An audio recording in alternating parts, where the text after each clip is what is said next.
Hello everybody, what is going on? This is Twintail back from the Chuni clan. You already heard it.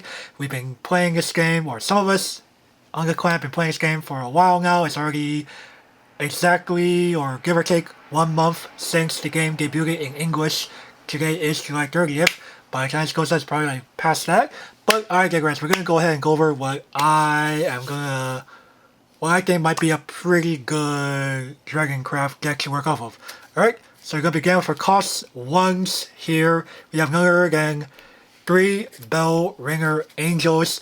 You know, you guys already know she's already pretty darn clutch. You know, she's has an evolve form, go over in the evolved deck, and she just draws you a card and protects you from early aggro, easy clap. Okay, moving with our cost ones, we also have 3 Blazing Breaths. This guy be able to handle the aggro as early as possible. And in a later game, there are still plenty of games that have 4 defense that could pose a threat. So very, very handy. You know, hold 1 point, play point up, and it's able to answer anything like throughout the game. Moving to our cost list, we have 3 copies of Dragon Princess. I know this is a very controversial choice, but one, I like the fact that she is basically a fighter with additional benefits with the 2-3 stat line. She could help be a way to take out opposing threats after they've engaged, as well as once I hit overflow on turn 6 or even 5 if I really got rogue. On play, ping 4, you know, just get rid of a lot of things. You know, she has definitely proved to be a game-winning card. Of course, we have the staple 3 Shapeshifting Mage, evolve for 1, and go out there and you have overflow, becomes a 5/5, and when you go over his default form, it gets pretty redonk. Of course, also gotta play 3 Dragon Oracle cards. You know, it's kind of the reason why we play a class like Dragoncraft. It is so powerful. You know, just being able to, especially when you're on the play, you're going first. You just turn 2 this, you're like mega ahead, turn 3, 4 drops, or you could god roll the turn 4 double oracle. You could do like some very, very nasty BS. And of course, in the late game, it could still draw a card for, in worst case scenario, not the worst thing in the world. Going to cost 3s, we have 3 Dragon Warrior. He evolves, we'll go over his evolve form, we're going over the evolve deck. That guy evolve is pretty clutch. Kind of a debatable pick. I'm playing 3 Serpent Wrath. I like this because this is able to be a very quick 3-drop answer to some of the bigger things that we run into, like any pumped Subakis from Sword or Cerberuses that come down kind of early. You know, I guess it's pretty clutch. On top of that, overflow, you know, we use this, we draw our card. I do like being able to hold 3 play points to be able to do that. And also controversial, I'm playing 2 Dragon Wings. After playing with Dragon for the better part of 7 tournaments, give or take, I might have miscounted. I feel that if Dragon is against, say, an aggro matchup, which plays a lot of 2 defense guys, if you can't make it to your 6th turn, you're pretty much screwed. So I think Dragon Wings is like a good card to kind of mulligan for. Going up against anyone revealing an Abysscraft or a Starcraft leader. Okay, moving to cost first, we have Trustworthy Dragon Guard with Ward and a Fanfare on Overflow, 2/2. He actually ain't too bad, like on curve. You know, you play him as a 4-drop, he's a pretty bulky 4/5 that you could choose to engage or not engage. You know, see Rika's Theory Crafting on Wards right up over there. So, very, very handy guy. 6/7 is also pretty scary in the later part of the game, so I do like that. Of course, we also have to play 4 Dark Dragoon 4K. She is clutch. So as this go, my opponent's curved out, so just swing for the easy 5 on a 4-drop, and if you really feel like it, you know, go for the 7 off of her evolve form. Again, we'll go over that when we get to the evolve deck. And around our cost force, we play 2 copies of Execution. Sometimes you run into the mirror, you can't deal with a Genesis Dragon otherwise. Execute it.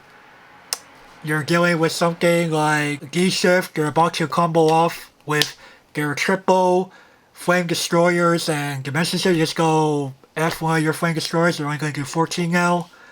You know, card is pretty quick. You're playing against, say, Havencraft. Take out their Holy Sentinel. Hope they don't have another one. Very, very nice card. Okay, moving to higher cards. We have cost 5s. 3 Shenlong. You already have seen our video on why the guy had to be restricted in JP. And currently, as of the time I make this video, guy is still unlimited here in English. So we could definitely go places with this guy. It's gonna be very, very amazing. 4-5 that draws to discard one, filter out your hand, make better hands. It is great, and his evolve is stupid against particularly aggro decks, allowing us to just survive for a bit longer. And lower cost price, I'm playing 1 copy of Conflagration. Again, I feel as Dragon, you want to make it to turn 6 and still have pretty, 10 or more life left. And I feel like after I play with Conflagration for a while, I don't mind keeping one in, but I just prefer that it is not there to clog my hand before I could really play it. And honestly, I feel it's just overall, Conflagration works better than Dragonwings if your opponent is playing Royal Banner in StarCraft and they just end up having the board necessary to get there, and you just go, okay, sure, Conflagration, but the damage might already been done by that point. So it's one of those I want to play more, but it's difficult. Okay, moving on to our 7 and ups, we have 1 copy of Dragon, 7/7, on play, deal 7 damage to anything. That's a lot, a lot of things die to 7 damage, let's face it. And Dragon is a 7/7 himself, so if the opponent doesn't answer him, they're gonna be like, I guess I gotta take 7 or have something ready on the opponent's turn sort of deal. So he really much has to be respected. Okay, and we also have 2 copies of Lucifer. Lucifer's our guy. He's a war, he's a 6/7. He heals us at any turn for 4. It also has a very nasty evolve form that costs us literally no resource. That is kind of stupid, not gonna lie. But more on that when we get to the evolve deck, of course. And to round out our main deck, we have 2 copies of Genesis Dragon. Warring Dragon, we got the biggest, baddest, toughest storm dude. Just eat the 10, you ain't got execution up, get screwed. Eat the 10, especially against decks that don't really aim to heal, most Runecraft decks. Most sword decks definitely don't heal. Abysscraft can kinda heal with Lilith, but 2 versus the 10 you ate, as Kenshiro says, Omae wa mou shinderu. Okay, so now we move on to our evolve deck. We start out with 1 copy of Bellringer Angel Evolve. She still has her war, she still has her last words, draw 1 card, and when she evolves, deal 2 damage to something while being a war that just gets us that on death draw. Very, very nice. We move on from there to 2 copies of Shapeshifting Mage Evolved, Assail and Bane. Very beautiful abilities with the rush that we get from evolving. Shit is mad clutch, and if you're able to get that shit out at overflow, you got a 5/5 with both Assail and Bane. Crazy shit. Alright, we move on from there to 2 copies of Dragon Warrior. Eventually I will try to get the second foil because currently not every locals I go to has the promo packs. That should change next month. Anyway, Dragon Warrior evolve for 1, take out something, trade with another thing. Very good, 4/4, really, really love it. Of course, we gotta play 2 4K, clutch on Rika's case for having both the SL and the Ultimate Guard Dragoon 4K evolved. 7/3, Storm Still, Aura, I ain't being touched by no mirrors, Blazing Breath, Serpent Wrath, Execution, get that stuff out of there. Ain't gonna deal with your Fire Chain rune. You're gonna eat the 7, you're going to accept it. Bada bing, bada boom. Very, very good finisher card.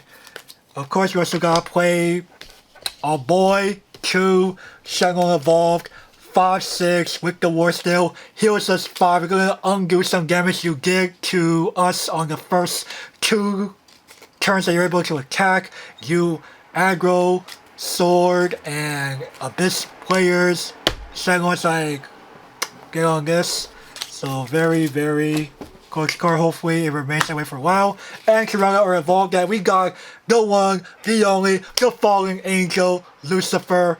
Bang, H7 at the end of the turn, so before the opponent can actually play a quick in response, he's just gonna go F it. You're gonna take his burn 4 for game. And that has happened more times than I will let you admit. So that is the deck profile. We're gonna go over some possible things that we could do in terms of, say, a mulligan and so on.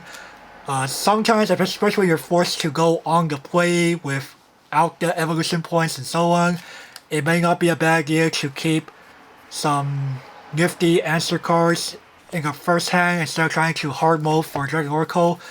Blazing Breath, Bellringer Angel come to mind, in my opinion. And, you know, stuff like Shapeshifting Mage to be able to evolve him to answer something, as well as good old Dragon Warrior. You know, as long as you're able to kind of pave a path towards turn 6 or turn 7, depending on what order you went in. Be able to pop off Shenlong, heal that, draw the 2, discard 1, heal that damage. You're back in business against most aggro decks, in my opinion. Of course, ideally, you want to definitely mulligan for Dragon Oracle in most other cases. You know, you are in Dragon. That ramp is kind of like why you play this class, right? And, you know, future ramp cards down the line. And on top of that, you know, just kind of pave it out. You know, you try to crap over aggro decks with the likes of Dragon Wings and so on. Take up automatic cards with your on-play burns across Dragon Princess, and Dragon, because F the opponent, right? So honestly, like, it's been a pretty decent control, maybe leaning towards mid-range starter deck, and you know, I've really been liking the way this class plays. As some of my closer friends and teammates may know, I'm normally not a big Dragon person in most trading card games, but I go here in Shadowverse Evolve. I love green as a color in Magic the Gathering, known for ramp.